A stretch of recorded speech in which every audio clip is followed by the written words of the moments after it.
राम राम, नमस्ते, जय हिंद साथियों। मैं पवन कुमार एक बार फिर जुड़ा हूं आपसे महम 24 क्षेत्र के सामण गांव से। और दर्शक साथियों, जिस प्रकार से चक्रवाती तूफान आया था 2 दिन पहले, उस तूफान ने लगातार हर गांव हर शहर तबाही मचाने का काम किया था। और पिछली खबर जो हमने कवर की थी भैनी चंद्रपाल गांव से, वहां भी 2 से 3 मकान गिरे थे इसी आंधी और तूफान की वजह से।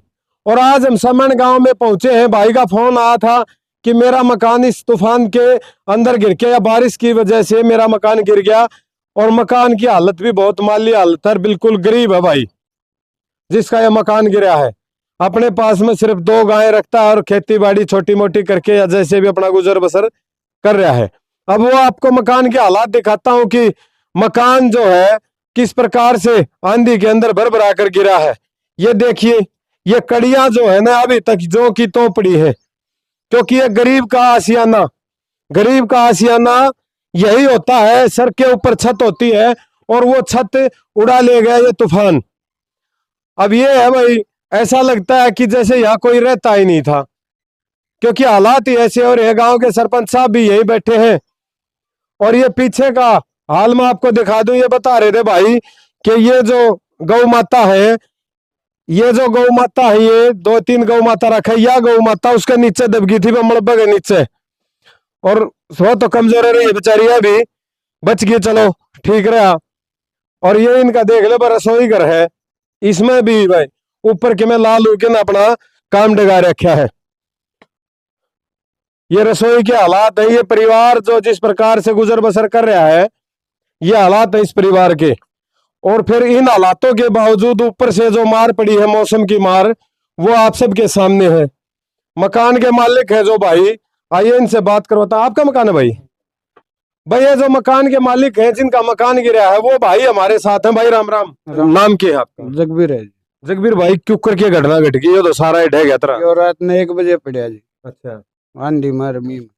कहाँ थे आप? कहाँ थे? हम यही सो रहे थे, भाग के ना वहां पर गए। मतलब इस आधा हिस्से में जो बच रहे इसमें आप थे और उसमें पशु थे? हाँ जी।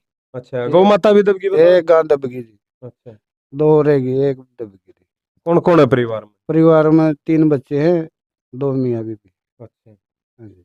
तो भाई हालात तो खराब हो गया। अगर जय बारिश आ जाए या फिर कोई तूफान की संभावना हो जाए तो कहाँ रहोगे? पड़ोसी आ गए जी।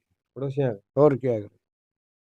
हालात खराब हैं दर्शक साथियों, क्योंकि एक गरीब आदमी को पाई पाई तिनका जुटाना बहुत मुश्किल हो जाता। भाई काम धंधा क्या करते हो? काम दिहाड़ी ठहरा, दिहाड़ी कर लेनी, अपने खेत का कर लिया। 2 बीघे। 2 बीघे? हाँ जी। अच्छा, भाई दिहाड़ीदार आदमी है और 2 बीघे का जमींदार है। ये दर्शक साथियों सरपंच साहब हमारे साथ। राम राम सरपंच साहब। राम राम। क्या नाम है? जितेंद्र फौजी, सरपंच सामने। फौजी साहब, हालात तो बहुत खराब हैं। इससे माड़ी हालत तो मेरे हिसाब से हो ही नहीं सकती। जो इस मकान में मैं तो ये सोच रहा हूँ इनकी जान कैसे बची है। ये तो भगवान की देन मालिक गौ माता के ऊपर पड़े है, जो इनके ऊपर भी इनके बच्चे 2-2, 2.5 साल के बच्चे हैं। और इनकी हालत देख के ऐसा लग रहा है कि भगवान ने इनको बचा लिया, नहीं तो इतनी नौबत अभी भी है। मकान की मिट्टी पड़ने लग रही है। बिल्कुल, देखो वो अपने आप गिर गई है, मिट्टी वहां पीछे अभी गिरी है।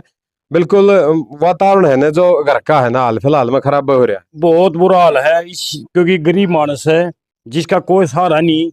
एक जब पूरी मेहनत करके तो बच्चे पढ़े हैं, तो छोटा मोटा मकान बना हुआ है। फिर प्रकृति का आपत्ति ऐसी आएगी तो मैं तो डीसी साहब से भी अनुरोध करता हूँ और हरियाणा सरकार नायब सिंह सैनी सरकार से भी अनुरोध करता हूँ, जल्द से जल्द भाई को मकान की सुविधा दिलाई जाए। किसी भी, चाहे प्रधानमंत्री आवास योजना से दिलाई जाए, चाहे हरियाणा सरकार से दिलाई जाए, ताकि भाई की जिंदगी आराम से, बच्चों की भविष्य को देखते हुए आराम से अपना घर रहना रह सके। नहीं तो ऐसी नौबत आ रही है, यदि एक बार भी नॉर्मल भी बरसात आएगी दोबारा, तो ये जो भाई की 5-7 कड़ी बच रही है ये भी नीचे गिरेंगी, कोई जगह नहीं है। बिल्कुल ठीक बात है सरपंच साहब की। फौजी साहब, हालात को वही समझ सकता है जो इन मजबूरियों से गुजरा है। और मैं तो एक बात कहूँगा सरपंच साहब कि गांव में, इलाके में, आसपास में अपने दानी सज्जन बहुत बड़े बड़े सज्जन हैं और विधायक जी हैं या फिर पूर्व विधायक जी हैं, और भी बहुत से दानी सज्जन है। क्या जो राजनीतिक लोग हैं उनको इस तरह के परिवारों के साथ कंधे से कंधा मिलाकर नहीं चलना चाहिए? बिल्कुल चलना चाहिए, लेकिन राजनीति का वो रूल है, यदि इलेक्शन होता, आज विधानसभा का चुनाव यदि 1-2 महीना रुके पहले बाद में होता, तो आज इसके घर पर कम से कम 3-3 4-4 एमएलए विधायक भी आ लेते। लेकिन अभी क्या है, सबको अपनी मतलब होता वो निकल चुका है। अभी इलेक्शन 4 साल के बाद है, इसलिए गरीब मानस की कौन सुनता। गरीब मानस की तो वही बात है, सरकार या डीसी साहब ही सुन सकता है। बिल्कुल, क्या राम सुने क्या सरकार सुने। तो सरकार सुनते तो मैं तो ये कहूंगा कि महम का जो प्रशासन है, बीडीओ साहब है, एसडीएम साहब है, या फिर वो पंचायत सेक्रेटरी है, भाई साथ में सरपंच साहब हमारे खड़े हैं, जो स्थिति है वो सरपंच साहब बता रहे हैं कि मेरे हिसाब से सरपंच साहब यह बात कह रहे हो ना कि इस गांव का सबसे गरीब आदमी अगर है तो ये भाई है। बिल्कुल है जी, क्योंकि ये दिखाई भी दे रहे हालात है। आजकल अच्छी आवास योजना चली हुई, प्रधानमंत्री आवास योजना की, पर आवास योजना की वो जो हवा चल रही है वो कहाँ दाएं बाएं से निकल गई। सरपंच साहब मनी साल आ गए, कई साल हो गए मकान में बने, नरीन को सुविधा नहीं मिली। ऐसा जी जो अब की बार 2018-19 से चल रहे थे फार्म भरने, प्रधानमंत्री आवास योजना गए। पहले पता नहीं सरपंच की गलती थी या ब्लॉक की गलती थी या अधिकारियों की गलती, जिसकी भी मकान कट जाते थे। अब की बार सरकार ने सोची है या पब्लिक जो भी आम अधिकारियों ने सोचा है, सिर्फ अब की बार 58 मकान आए थे, लेकिन इसी गरीब का तो उसमें भी नहीं आया, उस गरीब का तो उसमें भी नहीं आया। क्योंकि हो सकता है अनदेखी की गई हो कहीं, क्योंकि चेक करने वाले मेरे जैसे हो, सरपंच हो गया, सेक्रेटरी हो गया या बीडीओ हो गया, ये होते हैं। उनमें से हो सकता है किसी गरीब भाई की कोई सुनने, क्यों गरीब कोई सुनने वाला नहीं होता। गरीब की सुनने वाला होता तो भगवान होता सिर्फ, बाकी गरीब के लिए कोई नहीं है। तो सरपंच साहब एक टक्कर भाई के लिए आप नहीं मरनी पड़ सके। मैं बिल्कुल भाई का तरह जरा भी जरूरत पड़ेगी ने, चाहे डीसी का जाना हो, चाहे एसडीएम का, चाहे मैं कहीं भी जाना हो, चाहे रोहतक डीसी का जाना हो, चाहे सीएम का भी जाना हो, मैं बिल्कुल भाई के लिए तन मन धन साथ में हूँ। बिल्कुल ठीक बात है भाई, क्या चाहते हो? जी वो घर बन जाओ और क्या। 2 बारी 2 मेरा मकान आ लिया, कोई सुविधा तो है ही नहीं, पैसा हमारे पास है ही नहीं। भाई बड़े तो पिछली बार में, अब की बार नहीं, पिछली बार। तो मैं दर्शक साथियों, आपने देख लिया और सुन भी लिया, जो आखिरी सत्र के मार्मिक हालात वो आपके सामने है। और मैं तो ये कहूंगा ऐसी जगह के ऊपर हम खड़े हैं, गारंटी है कि अगर कोई नुमाइंदा ठीक ठाक रोटी खा रहा है तो गारंटी देता हूं इस मकान की छत के नीचे बैठने की उम्मीद नहीं कर सकता। क्या बैठ सके भाई साहब? बिल्कुल जी, इसके अंदर जो ठीक ठाक रोटी खा रहा है वो बिल्कुल नहीं आया, क्योंकि धरातल लेवल पे जो गरीब आत्मा देखी जाने वो यहाँ पर है। क्योंकि पैसा किसी के पास होता हो तो बात करता नहीं, लेकिन मैं मंत्री एमएलए जो भी आज सरकार में बैठे इनसे भी अनुरोध करता हूँ, यदि कोई चीज सीखनी है तो धरातल लेवल पर जो गरीब है वो ग्राउंड पर आके चेक करा जाए, उसके धरातल लेवल पर आ जाए और धरातल लेवल पर पता लगे गरीब कौन है। बिल्कुल ठीक बात है। ना कोई जाति से अमीर होता और ना गरीब होता, ना कोई धर्म से अमीर होता और ना गरीब होता। अमीर गरीब किस्मत का खेल है और वो यहाँ खेल रही है किस्मत अपना खेल।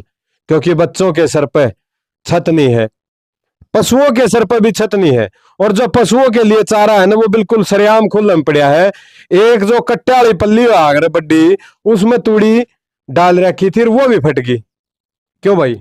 हाँ जी, पिछली बार भी पड़ गया था वो तूड़ी का, अच्छा, तो ये पलड़ लगा, फिर पाछे भी पड़ गया था, पाछे भी पड़ गया। फिर आओगी फिर आंधी तूफान पे फिर- बचा। हाँ जी, वो उसका सामान उधर लगा। मैं तो अधिकारी हो, राजनीतिक लोग हो या फिर दानी सज्जन हो, मैं उनसे चाहूंगा कि आप एक बार भाई के घर पे आके मुलाकात करें। भाई अपना नाम एक बार फिर बता दें। जगबीर सिंह जी, जगबीर सनोफ रामकुआर जी, जगबीर सनोफ रामकुआर, खास पन्ना, सामण गांव।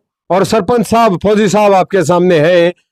भाई अगर किसी ना बेरा लगे तो सरपंच साहब से पता करके भाई के घर पे विजिट जरूर करो।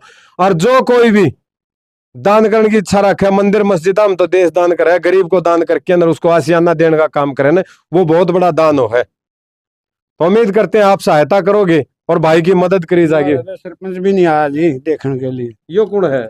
यो परला पन्ना का सरपंच है, ये दूसरी पंचायत का जी।